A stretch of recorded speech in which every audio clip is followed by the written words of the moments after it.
Hello, my second grade Brussian peeps. I am happy to announce that we are all finally on the same page in The Tale of Despereaux by Kate DiCamillo. So we are going to continue all together now with The Tale of Despereaux. The sun rose and shed light on what Roscuro and Midgery Sow had done, and finally Despereaux awoke, but alas, he awoke too late. "I haven't seen her," Louise was shouting, "and I tell you I wash my hands of her. If she's missing, I say good riddance. Good riddance to bad rubbish." Despereaux sat up. He looked behind him. Oh, his tail! Gone! Given over to the knife, and where the tail should be, nothing but a bloody stub. "And more foul play! Gregory dead!" shouted Cook. "Poor old man, that rope of his broken by who knows what, and him lost in the dark and frightened to death because of it. It's too much." "Oh no," whispered Despereaux. "Oh no, Gregory is dead?" The mouse got to his feet and began the long climb down from the shelf.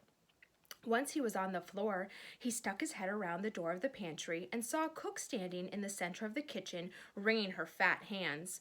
Beside her stood a tall woman jangling a ring of keys. "That's right," said Louise. "All the king's men was down there searching for her in the dungeon, and when they came back up, who do they have with them? They have the old man dead. And now you tell me that Midge is missing, and I say, who cares?" Despereaux made a small noise of despair. He had slept too long. The rat had already acted. The princess was gone. "What kind of world is it, Miss Louise, where princesses are taken from right under our noses, and queens drop dead, and we cannot even take comfort in soup?" And with this, Cook started to cry. "Shh!" said Louise. "I beg you, do not say that word." "Soup!" shouted Cook. "I will say it. No one can stop me. Soup, soup, soup." And then she began to cry in earnest, wailing and sobbing. "There," said Louise. She put out a hand to touch the cook, and Cook slapped it away. "It will be all right," said Louise. Cook brought the hem of her apron up to wipe her tears. "It won't," she said. "It won't be all right, even ever again. They've taken our little darling away. There ain't nothing left to live for without the princess." Despereaux was amazed to have exactly what was in his heart spoken aloud by such a ferocious, mouse-hating woman as Cook.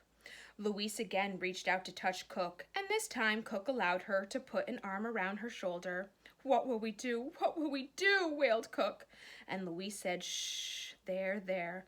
Alas, there was no one to comfort Despereaux, and there was no time anyway for him to cry. He knew what he had to do. He had to find the king. For having heard Roscuro's plan, reader, Despereaux knew that the princess was hidden in the dungeon, and being somewhat smarter than Midgery Sow, he sensed the terrible unspoken truth behind Roscuro's words. He knew that Midge could never be a princess, and he knew that the rat, once he captured the pea, would never let her go.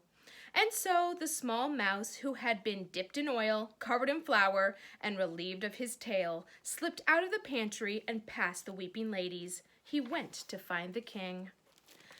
He went first to the throne room, but the king was not there, and so Despereaux slipped through a hole in the molding and was making his way to the princess's room when he came upon the mouse council, 13 mice and one most very honored head mouse, sitting around their piece of wood debating important mouse matters. Despereaux stopped and stood very still. "Fellow honored mice," said the most very honored head mouse, and then he looked up from the makeshift table and saw Despereaux. "Despereaux?" he whispered. The other mice of the council leaned forward, straining to make some sense of the word that the head mouse had just uttered. "Pardon," one said. "Excuse me," said another. "I didn't hear right," said a third. "I thought you said Despereaux." The head mouse gathered himself and tried speaking again. "Fellow members," he said, "a ghost. A ghost!" And he raised his shaking paw and pointed it at Despereaux. The other mice turned and looked, and there was Despereaux Tilling, covered in flour, looking back at them. The tall tail, red thread still around his neck, like a thin trail of blood. "Despereaux," said Lester, "son, you have come back."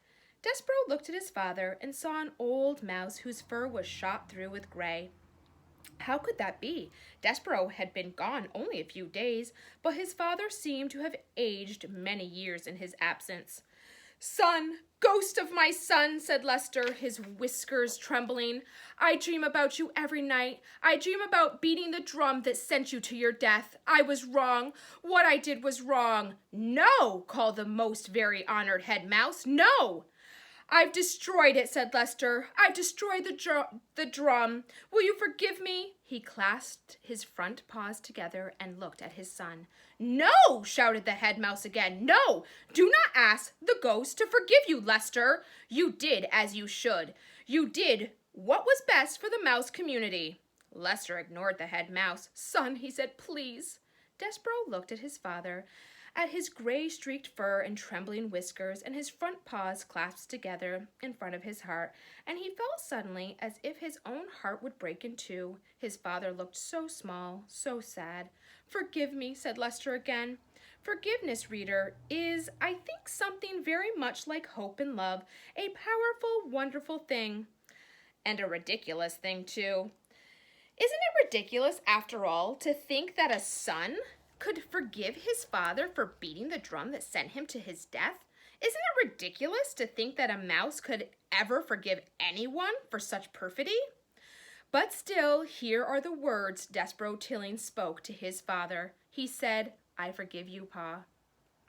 And he said those words because he sensed that it was the only way to save his own heart, to stop it from breaking in two. Despereaux, reader, spoke those words to save himself. And then he turned from his father and spoke to the whole mouse council.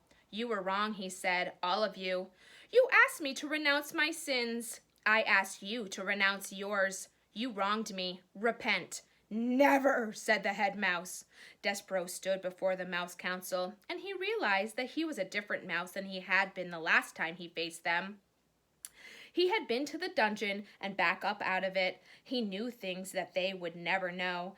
What they thought of him, he realized, did not matter, not at all. And so, without saying another word, Despereaux turned and left the room. After he was gone, the head mouse slipped his trembling paw from the table. "Mice of the council," he said, "we've been paid a visit by a ghost who has told us to repent. We will now take a vote. All in favor of saying that this visit did not occur, vote aye." And from the members of the Mouse Council, there came a tiny but empathetic chorus of ayes. Only one mouse said nothing. That mouse was Despereaux's father, Lester Tilling, had turned his head away from the other members of the council. He was trying to hide his tears. He was crying, reader, because he had been forgiven. Despereaux found the king in the peas room, sitting on his daughter's bed, clutching the tapestry of her life to his chest. He was weeping, although weeping really is too small a word for the activity that the king had undertaken. Tears were cascading from his eyes. A small puddle had formed at his feet. I am not exaggerating. The king, it seemed, was intent on crying himself a river. Reader, have you ever seen a king cry? When the powerful are made weak, when they are revealed to be human, to have hearts, their diminishment is nothing short of terrifying. You can be sure that Despereaux was terrified. Absolutely. But he spoke up anyway. "Sir," the mouse said to the king. But the king did not hear him. And as Despereaux watched, King Philip dropped the tapestry and took a great golden crown from his head and used it to beat himself on the chest over and over again. The king, as I have already mentioned, had several faults.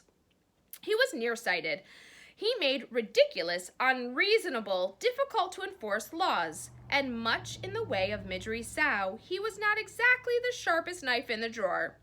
But there was one extraordinary, wonderful, admirable thing about the king. He was a man who was able and willing to love with the whole of his heart, and just as he had loved the queen with the whole of his heart, so too he loved his daughter with the whole of it. Even more than the whole, he loved the Princess P with every particle of his being, and she had been taken from him. But what Despereaux had come to say to the king had to be said, and so he tried again. "Excuse me," he said. He wasn't certain really how a mouse should address a king. Sir did not seem like a big enough word. Despereaux thought about it for a long moment. He cleared his throat. He spoke as loudly as he was capable of speaking. "Excuse me, most very honored head person." King Philip stopped beating his crown against his chest. He looked around the room. "Down here, most very honored head person," said Despereaux. The king's tears, still falling from his eyes, looked at the floor. He squinted. "Is that a bug speaking to me?" he asked. "No," said Despereaux. "I am a mouse. We met before." "A mouse!" bellowed the king. "A mouse is but one step removed from a rat." "Sir," said Despereaux, "most very honored head person, please, you have to listen to me. This is important. I know where your daughter is." "You do?" said the king. He sniffled. He blew his nose in his royal cloak.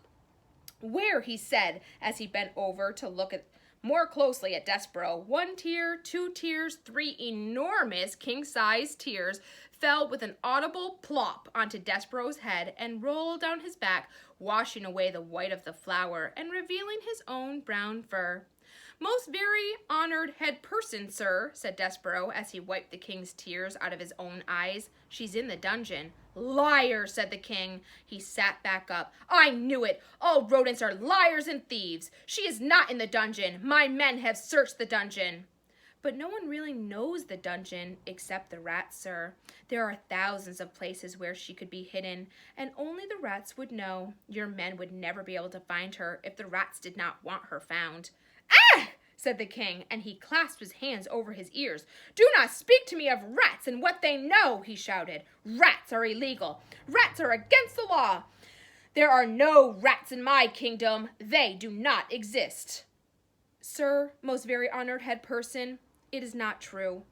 Hundreds of rats live in the dungeon of this castle. One of them has taken your daughter, and if you will send—" The king started humming. "I can't hear you," he stopped to shout. "I can't hear you. And anyway, what you say is wrong, because you are a rodent, and therefore a liar." He started to hum again. And then he stopped and said, "I have hired fortune tellers and a magician. They are coming from a distant land. They will tell me where my beautiful daughter is. They will speak the truth. A mouse cannot speak the truth." "I am telling you the truth," said Despereaux. "I promise." But the king would not listen. He sat with his hands over his ears. He hummed loudly. Big fat tears rolled down his face and fell to the floor. Despereaux sat and stared at him in dismay. What should he do now? He put a nervous paw up to his neck and pulled at the red thread, and suddenly his dream came flooding back to him. The dark and the light and the knight swinging his sword, and the terrible moment when he had realized that the suit of armor was empty. And then, reader, as he stood before the king, the wonderful, amazing thought had occurred to the mouse. What if the suit of armor had been empty for a reason? What if it had been empty because it was waiting for him? "You know me," that is what the knight in his dream had said. "Yes," said Despereaux out loud in wonder, "I do know you." "I can't hear you," sang the king. "I'll have to do it myself," said the mouse. "I will be the knight in shining armor. There is no other way. It has to be me." Despereaux turned. He left the weeping king. He went to find the thread master.